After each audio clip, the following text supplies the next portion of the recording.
ಸಾಮಾನ್ಯವಾಗಿ ಈ ರಾಜಕೀಯ ಕದನಗಳನ್ನು ಅದರಲ್ಲೂ ಅದು ಒಂದು ಹಂತವನ್ನು ದಾಟಿ ಕೆಳಕ್ಕೆ ಇಳಿದಾಗ ನಮಗೆ ಅಸಹ್ಯವನ್ನು ಕೆಲವೊಮ್ಮೆ ವಿಪರೀತವಾದಂತಹ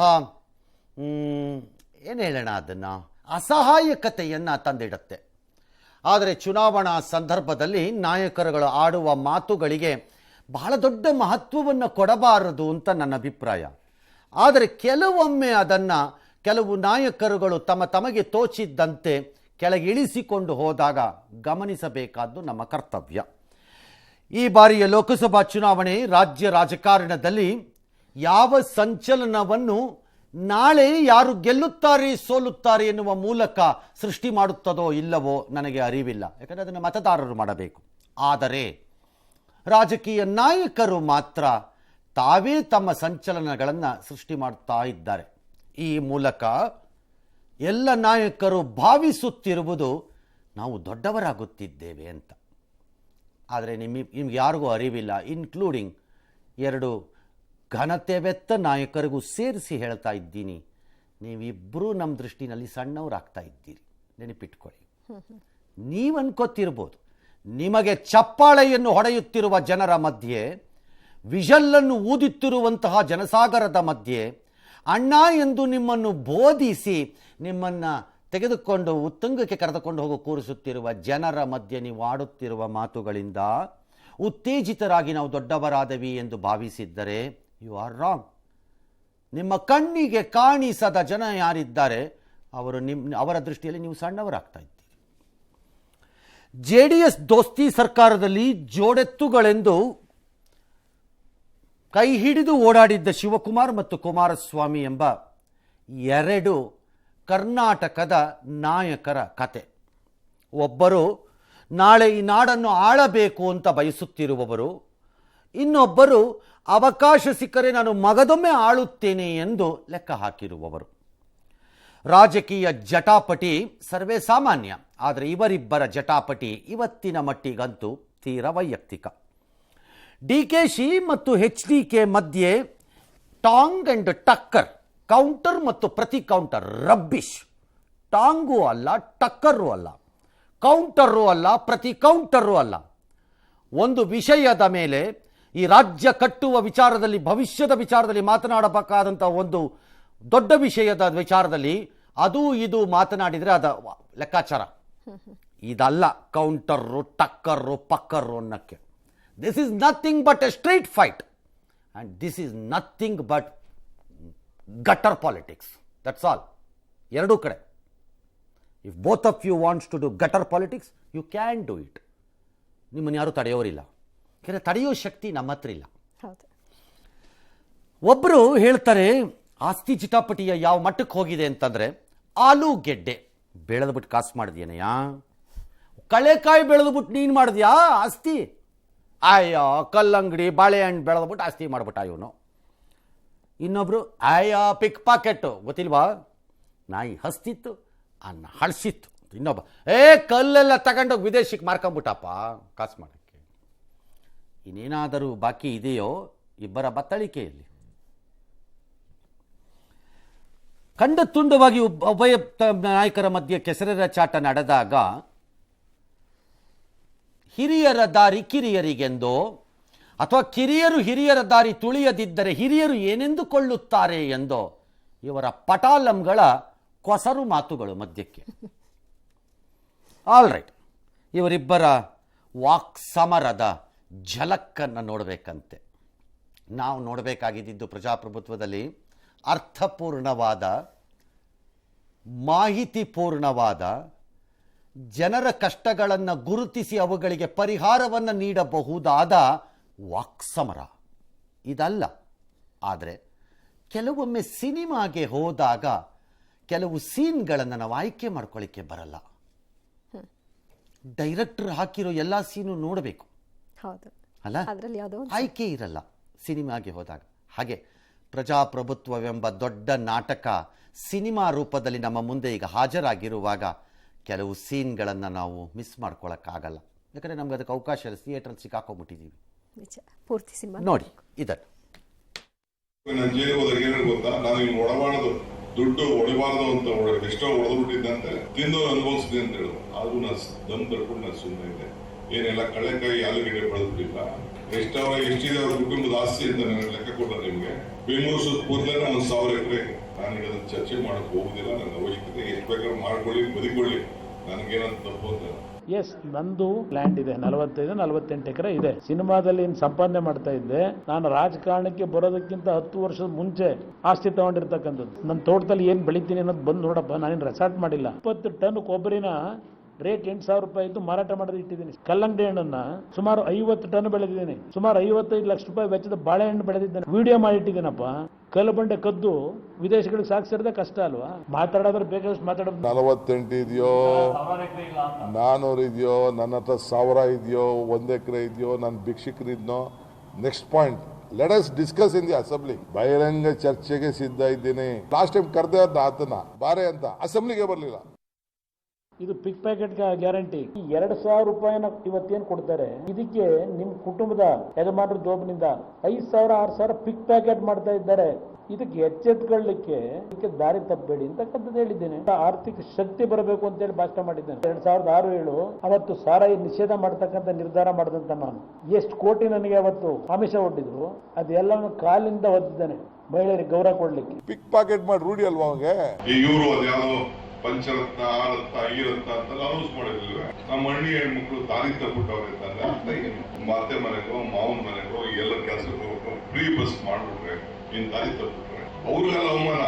ನಮ್ಗೆ ಏನಪ್ಪ ಈ ಮಕ್ಕಳಿಗೆ ಇಂತ ಮಾತಾಡ್ತಾರೆ ಅಂತ. ಈಗ ಎಲ್ಲ ಅವ್ರ ಪಾರ್ಟಿ ಇವರೆಲ್ಲ ತಗೋತಾ ಇದಾರಲ್ಲ ಗ್ಯಾರಂಟಿ, ವಿಡ್ರಾ ಮಾಡ್ಕೊಬಿಡಿ ಅಂತ ಬಿಜೆಪಿ ಅವ್ರಿಗೆ ಕರೆ ಕೊಟ್ಬಿಡ್ಲಿ. ಅವರೆಲ್ಲ 5 ಜನ ಕೇಳಿ ಅವ್ರ ಕೇಳಿ ವಿಡ್ರಾ ಮಾಡ್ಸಕ್ಕಾಗಲ್ಲ. 5 ಮೆಂಬರ್ಸ್ ಈಗೇನು ಹೇಳ್ತಾರಲ್ಲ ಬಿಜೆಪಿ JDS ಸಂಬಂಧದ ಬಗ್ಗೆ, ನಾಯಿ ಹಸ್ದಿತ್ತು ಅನ್ನ ಅಳಿಸಿತ್ತು ಅಂತೇಳಿ. ಅವತ್ತು ಬಂದ್ರಲ್ಲ ನಮ್ಮ ಮನೆ ಹತ್ರಕ್ಕೆ. ಅವತ್ತೇನಾಗಿತ್ತು? ಆಗ ನೀವು ನಾಯಿ ಸ್ಥಾನದಲ್ಲಿದ್ರೋ ಅನ್ನ ಅಳಿಸಿದ ಸ್ಥಾನದಲ್ಲಿದ್ರು ಅವತ್ತು. 1 ವರ್ಷದಿಂದ ಗೌಡ್ರು ಏನ್ ಮಾತಾಡಿದ್ರು, ಅಮಿತ್ ಶಾ ಏನ್ ಮಾತಾಡಿದ್ರು, ಯಾರು ಅವ್ರನ್ನ ಇದನ್ನ ಸೂರ್ಯ ಹಾಕ್ಬಿಟ್ಟು ಇಳಿಸಿದ್ರು, ಅವ್ರ ಜೊತೆ ತಿರ್ಗಾ ಇವತ್ತು ನಂಟು ಸ್ಥಾನ ಮಾಡ್ಕೊಂಡು ಇವತ್ತು ಒಂದೇ ಇಬ್ಬರು ತಪ್ಕೊಂಡೇ ಇರ್ಬೇಕು. ಯಾವುದು ಈಗ ಸೋಮನಾಥನ ವಿಚಾರ ನಾವ್ ಹೇಳಿದ್ವಾ, ಅಡ್ಡ ಮಲಗಿಸ್ಬಿಡು ಅಂತ ಹೇಳಿದ್ವ. ನೀವು ಬರ್ಕೊಳ್ಳಿ, ತಿಪ್ಪಲ್ ಲಾಗ ಹಾಕ್ಲಿ. ಮಂಡ್ಯ ಯಾವ ಕಾರಣಕ್ಕೂ ಮಂಡ್ಯ ಜನ ಹೊರಗಡೆ ಜನ ಒಪ್ಪುವುದಿಲ್ಲ. ಮಿಸ್ಟರ್ ಕುಮಾರಸ್ವಾಮಿ ಹೇಳ್ತಾ ಇದ್ದೀನಿ, you will not win the parliament election. ಆಯ್ತು, ಅವ್ರ ಸರ್ಟಿಫಿಕೇಟ್ ಬೇಕಾದ್ರೆ ನನಗೆ ಜನ ಕೊಡ್ತಾರೆ ಸರ್ಟಿಫಿಕೇಟ್. ಮಂಡ್ಯದಲ್ಲಿ ನಾನು ಗೆಲ್ಲಬೇಕು ಸೋಲ್ಬೇಕು ಅನ್ನೋ ಸರ್ಟಿಫಿಕೇಟ್ ಕೊಡೋರು ಜನ. ಶಿವಕುಮಾರ್ ಕೊಡೋಕ್ಕಾಯ್ತದ? ಏನು ಒಳ್ಳೇದು ಮಾಡಿದ್ರೆ.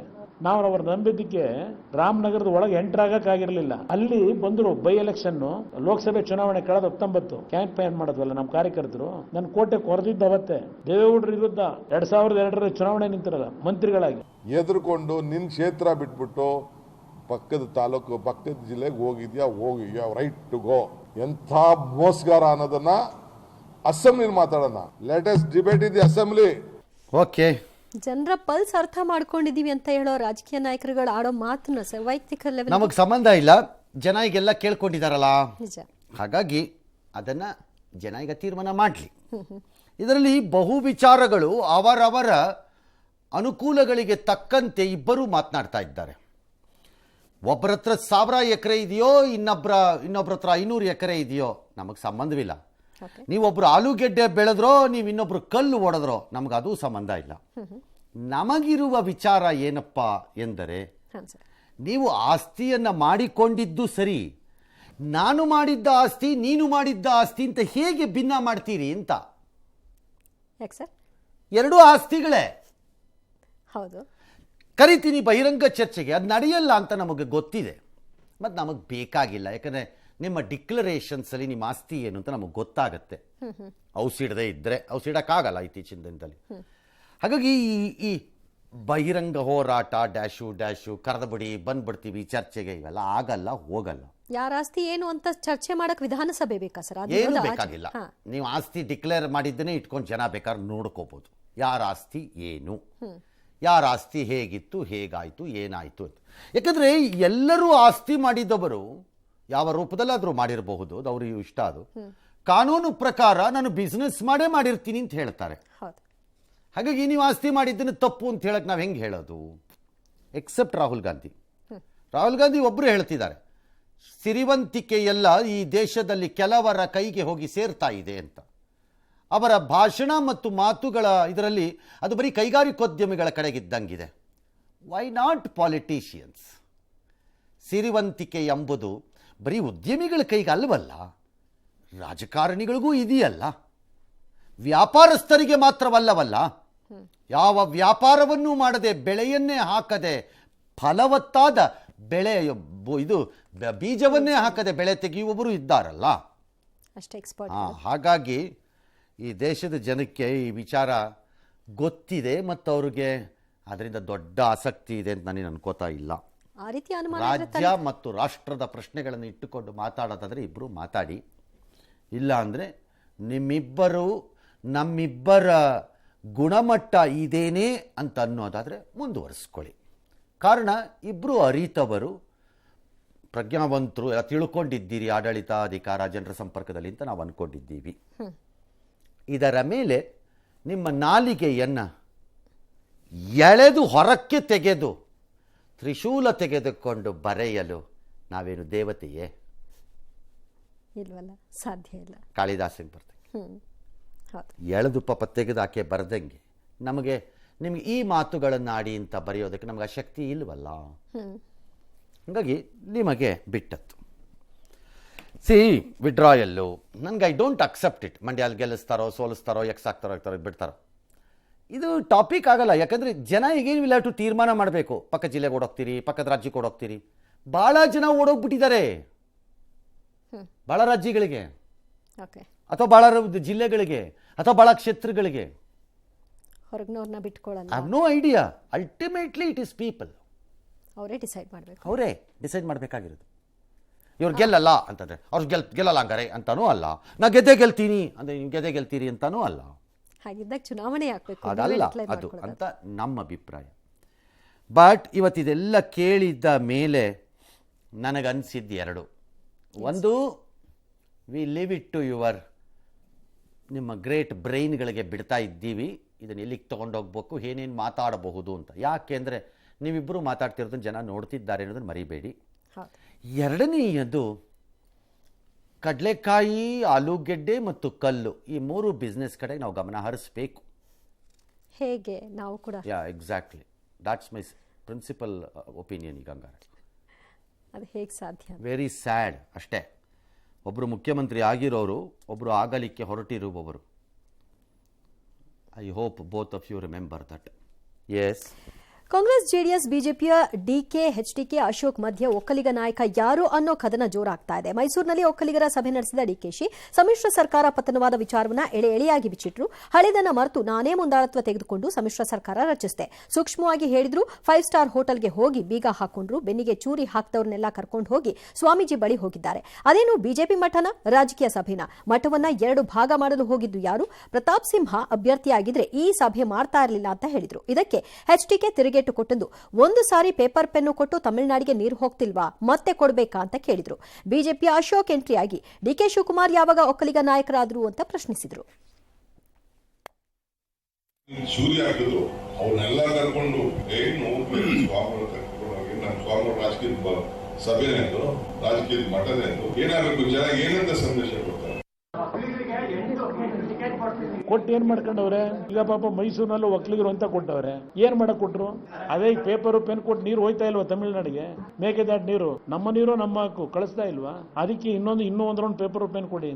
ಡಿ ಕೆ ಶಿವಕುಮಾರ್ ಯಾವಾಗ ಒಕ್ಕಲಿಗಲ್ಲಿ ಇರೋದು? ಸಿದ್ದರಾಮಯ್ಯನವರು ಅವ್ರು ಹೇಳಿ ಮಾಡಿಸಿದ್ದು ಜಾತಿ ಗಣತಿ, ಅವರೇ ಡಿಕ್ಟೇಟ್ ಮಾಡಿದ್ದು. ನಿನ್ಗೆ ನಿಜವಾಗೂ ಗೌರವ ಇದ್ದಿದ್ರೆ ಸಮ್ಮಿಶ್ರ ಸರ್ಕಾರ ಪತನ ಆಗಿದ ವಿಷಯದಲ್ಲಿ ಹೊಸ ಅಂಶಗಳೇನು ಬರ್ತಿಲ್ಲ ಸರ್. ಇಲ್ಲ, ಯು ಆರ್ ರೈಟ್. ಅದನ್ನೇ ಹಿಡ್ಕೊಂಡು ಜಗತ್ತಿದ್ದೀರೇ ಹೊರತು ಬೇರೆ ಏನೂ ಇಲ್ಲ. ಈ ಮತವನ್ನ ಈ ರಾಜ್ಯದ ಜನ ನೀವು ಕುಮಾರಸ್ವಾಮಿ ಮತ್ತು ಡಿ ಕೆ ಶಿವಕುಮಾರ್ ಮಕ ನೋಡ್ಕೊಂಡು ಹಾಕಬಾರ್ದು. ಅವರಿಬ್ಬರ ಮಕವನ್ನು ನೋಡಿ ನಾವು ವೋಟ್ ಹಾಕಾಗೋಗಿದೆ. We have already voted. ಇವ್ರುಗಳ ಮಕ ನೋಡಿಕೊಂಡು, it could be a Siddaramaiah, or it could be a Bommai, or it may be a Jagadish Shettar, or anybody. ನಿಮ್ಮ ಮಕ ನೋಡ್ಕೊಂಡು ನಾವು ವೋಟ್ ಹಾಕಾಯ್ತು. ಈಗ ಅವ್ರ ಮಕ ನೋಡ್ಕೊಂಡು ವೋಟ್ ಹಾಕಬೇಕಾಗಿಲ್ಲ ನಾವು. ಈಗ ನೀವು ನೋಡ್ಕೊಂಡು ವೋಟ್ ಹಾಕಬೇಕಾಗಿರೋದು ನಿಮಗೆ ಯಾವುದು ಸರಿಯೋ ಅದು. ಈ ರಾಷ್ಟ್ರವನ್ನು ಮುಂದಕ್ಕೆ ಕರ್ಕೊಂಡು ಹೋಗಬೇಕಾದ ಶಕ್ತಿ ಎಕ್ಸ್ಗಿದೆಯಾ ವೈಗಿದೆಯಾ ಝೆಡ್ಗಿದೆಯಾ? That is what should matter to us. ಯಾರ ಕೈ ಕೊಡ್ಬೇಕು? ಯಾರು ಬೇಕಾದ್ರೂ ಆಗಲಿ, ಅದು ರಾಹುಲ್ ಗಾಂಧಿನೇ ಆಗಲಿ ಅಥವಾ ನರೇಂದ್ರ ಮೋದಿನೇ ಆಗಲಿ ಅಥವಾ ಇನ್ಯಾರೋ, ಯಾರು ಬೇಕಾದ್ರೂ ಹಾಕ್ಕೊಳ್ಳಿ, ಅವ್ರು ಹಾಕ್ಬೇಕು. ಇದಲ್ಲ. ಹಾಗಾಗಿ ಸಂಯುಕ್ತ ಸರ್ಕಾರದಲ್ಲಿ ಹಿಂಗಾಯಿತು, ನಾನು ಒಕ್ಕಲಿಗ ನಾಯಕನ ಅಶೋಕ್ ಅಲ್ಲ, ಯಾರಿಗೆ ಹೇಳ್ತಾ ಇದ್ದೀರಿ ಬಂದು? ನಿಮ್ಮ ಕನ್ನಡ್ಕೊಂಡು ಏನಕ್ಕೆ ಕೊಟ್ಟು ಹಾಕ್ಬೇಕು ನಾವೀಗ? ಇವತ್ತು ಒಂದು ಮಾತು ಹೇಳಿದ್ರಿ, ಲೋಕಸಭಾ ಚುನಾವಣೆಯ ಲೋಕಲ್ ಫೈಟ್ ಇದು ಅಂತ. ಸೊ ಎಕ್ಸಾಕ್ಟ್ಲಿ, ಲೋಕಲ್ ಫೈಟೇ ನೀವು ಮಾಡ್ತಾ ಇರೋದು, ಪಂಚಾಯತಿ ಲೆವೆಲ್ಗೆ ತೊಗೊಂಡೋಗ್ತಾ ಇದ್ದೀರಿ.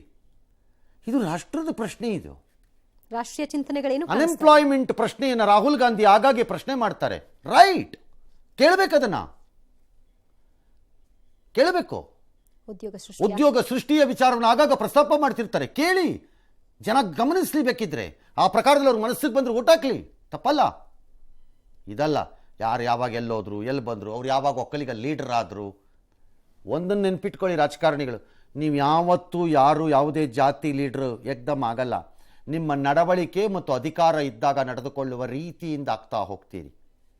ಸಡನ್ ಆಗಿ ರಾಮಕೃಷ್ಣ ಹೆಗಡೆ ಅವರು ಲಿಂಗಾಯತರಾಗಿರಲಿಲ್ಲ, ಆದರೆ ಲಿಂಗಾಯತರ ಮನಸ್ಸನ್ನು ಗೆಲ್ಲುವಲ್ಲಿ ಯಶಸ್ವಿಯಾದರು. ಅದು ಅವರ ನಡವಳಿಕೆ ಮತ್ತು ಆಡಳಿತದ ರೀತಿ. ಅದರ ಒಪ್ಪೋದು ಬಿಡೋದು ಬೇರೆ, ಜನರ ಮುಂದೆ ಬಿಡಬೇಕು. ಹಾಗಾಗಿ ಸುಮ್ಮನೆ ಈ ಉಡಾಪೆಗಳನ್ನು ಬಿಟ್ಬಿಟ್ಟು ನಮಗೆ ನಾವು ಯಾಕೆ ನಿಮಗೆ ಓಟ್ ಹಾಕಬೇಕು ದೇಶದ ವಿಚಾರ ಬಂದಾಗ ಅನ್ನೋದನ್ನು ಹೇಳ್ರಿ. ನಿಮ್ಗಳಿಗೆ ತಲೆನಲ್ಲಿ ಮಿದುಳು ಅನ್ನೋದೇನಾದ್ರು ಇದ್ದರೆ, ಇಲ್ದಿದ್ರೆ ಸುಮ್ಮನೆ ಕೂತ್ಕೊಳ್ಳಿ, ನಮ್ಗೆ ಇಷ್ಟ ಬಂದಂಗೆ ಹಾಕತ್ತೀವಿ. ಕಾಂಗ್ರೆಸ್ ಗ್ಯಾರಂಟಿಗಳಿಂದ ದಟ್ಸ್ ಹೌ ಡಿಸ್ಕಷನ್ಸ್ ಆರ್ ಅಂತ ಹೇಳ್ತಿರೋದು ನಾನು. ಕೇಳಿ ಕಾಂಗ್ರೆಸ್ನವರು, ಆಲ್ ರೈಟ್, ನಾಳೆ 25 ಜನ ಭಾರತೀಯ ಜನತಾ ಪಕ್ಷದ ಎಂಪಿಗಳನ್ನು ಈ ರಾಜ್ಯ ಕಳಿಸಿಕೊಟ್ರೆ ಮೇಕೆದಾಟಿಗೆ ಎಷ್ಟು ದಿನದಲ್ಲಿ ನೀವು ಅನುಮತಿಯನ್ನು ಕೊಡಿಸ್ತೀರಿ? ಕೇಳಿ, ತಪ್ಪಲ್ಲ. ನಾವು ಕಟ್ಟುತ್ತಿರುವಂತಹ ತೆರಿಗೆಯಿಂದ ಆಗ್ತಿರಿಂದ ಆಲ್ ರೈಟ್ 25 ಜನನ ನಾವು ನಾಳೆ ಕಳಿಸ್ಕೊಟ್ರೆ ಈ ರಾಜ್ಯದಿಂದ, ಬಿಜೆಪಿಯಿಂದ, ನಮ್ಮ ಈ ತೆರಿಗೆಯ ಈ ಕಷ್ಟ ಕಾರ್ಪಣ್ಯಗಳೇ ನೀವು ಆದರೆ ಹೇಗೆ ನಿಭಾಯಿಸ್ತೀರಿ ಹೇಳಿ? ಕೇಳಿ, ತಪ್ಪಲ್ಲ. ಅವರು ಅದಕ್ಕೊಂದು ಉತ್ತರ ಕೊಡಲಿ ಬೇಕಾದರೆ. ಅಂತಹ ಚರ್ಚೆಗಳಾಗ್ತವೆ. ಅದು ಇದಲ್ಲ. ಅಡ್ಡ ಉದ್ದ ಎತ್ತರ ಅಗಲ ಆಳ ಇದೆಲ್ಲ ನಡಿಬೇಕಾಗಿದ್ದಿತ್ತು. ಕಾಂಗ್ರೆಸ್ ಗ್ಯಾರಂಟಿಗಳಿಂದ ಹಳ್ಳಿಯ ತಾಯಂದಿರು ದಾರಿ ತಪ್ಪಿದ್ದಾರೆ ಅಂತ ಕುಮಾರಸ್ವಾಮಿ ಎಲ್ಲ ಹೇಳಿದ್ದಿದ್ದು ಉಂಟು.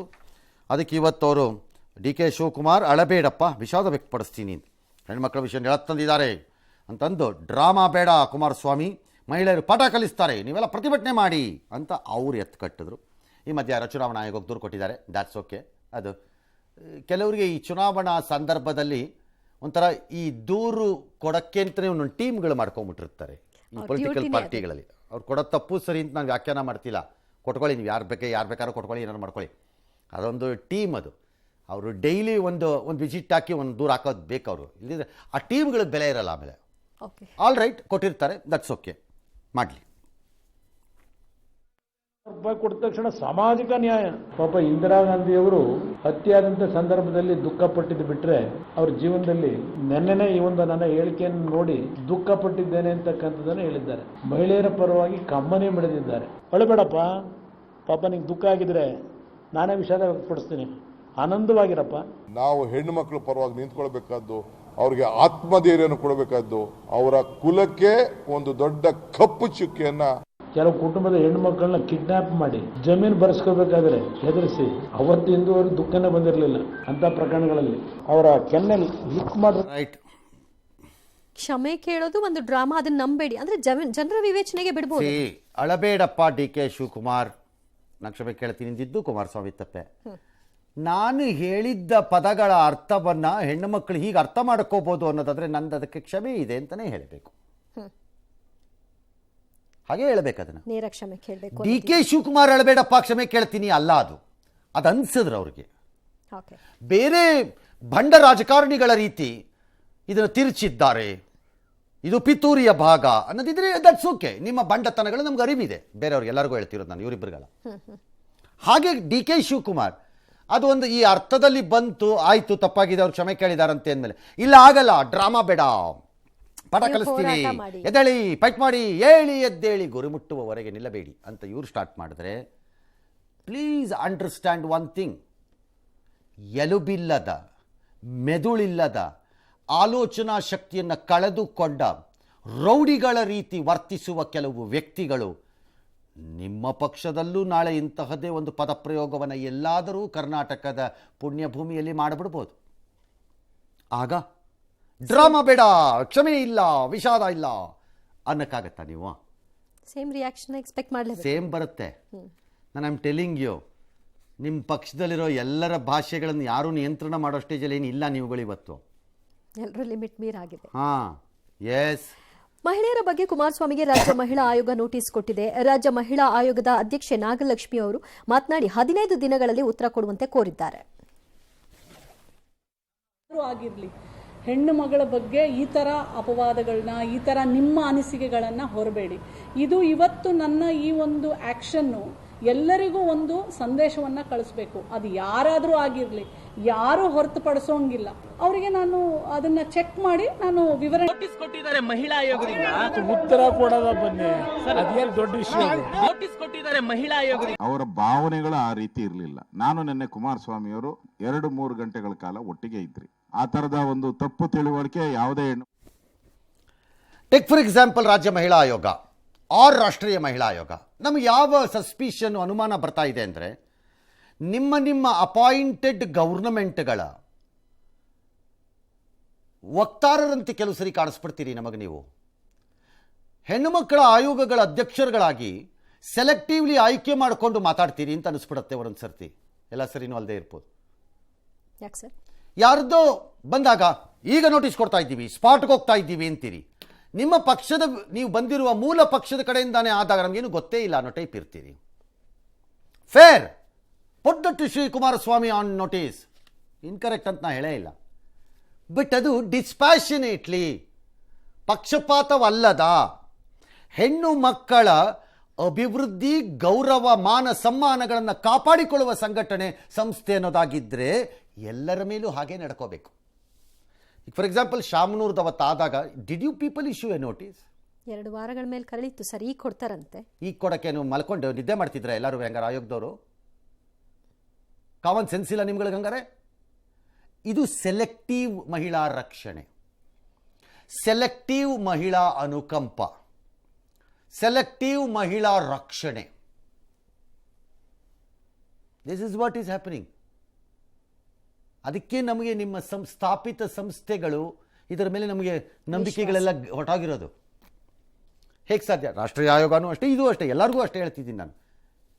ಆಯಾ ರಾಜ್ಯಗಳಲ್ಲಿ ಅವ್ರವ್ರಿಗೆ ಬೇಕಾದಾಗ ಹಂಗಂಗೆ ನೋಟಿಸ್ ಕೊಡೋದು, ಹಂಗಂಗೆ ಏನು ವಿಸಿಟ್ ಮಾಡೋದು, ಏನು ತೋರಿಸೋದೇನು, ನುಗ್ಗೋದೇನು, ತನಿಖೆ ಮಾಡಿಸ್ತೀವಿ ಅನ್ನೋದೇನು, ಮೀಟ್ ಮಾಡೋದೇನು, ಎಲ್ಲ ಮಾಡ್ತಾರೆ.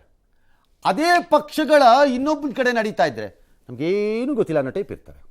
ಆ ಫೋರ್ಸ್ ಅಲ್ಲಿ ಕಾಣಿಸಲ್ಲ, ಇರೋದೇ ಇಲ್ಲ. ಏಕೆ? ಯಾಕಾಗ್ಬೇಕು ಸರ್ ಇದು? ಓ, ಹೀಗಿರ್ಬೋದು. ಕಾಂಗ್ರೆಸ್ ಮಹಿಳೆ, BJP ಮಹಿಳೆ, JDS ಮಹಿಳೆ, ಯಾರ ಗತಿ ಇಲ್ಲದ ಮಹಿಳೆ ಅಂತೆಲ್ಲ ಇರಬೇಕು ನಿಮ್ಮ ಹತ್ರ. ಹಂಗಾರೆ ಕ್ಯಾಟಗರಿಗಳು, ಆ ಕ್ಯಾಟಗರಿಗೆ ತಕ್ಕಂತೆ ಆ್ಯಕ್ಟ್ ಮಾಡ್ತೀರೇನೋ ಹಾಗಾದ್ರೆ ನೀವು. ಆಸ್ಕ್ ಯುವರ್ ಸೆಲ್ಫ್ಸ್, ಮಹಿಳಾ ಆಯೋಗಗಳೆಲ್ಲ ನಾವು ಆ ಡಿಸ್ಪ್ಯಾಷನೇಟ್ಲಿ ಕೆಲಸ ಮಾಡ್ತಿದ್ದೀವ ಅಂತ.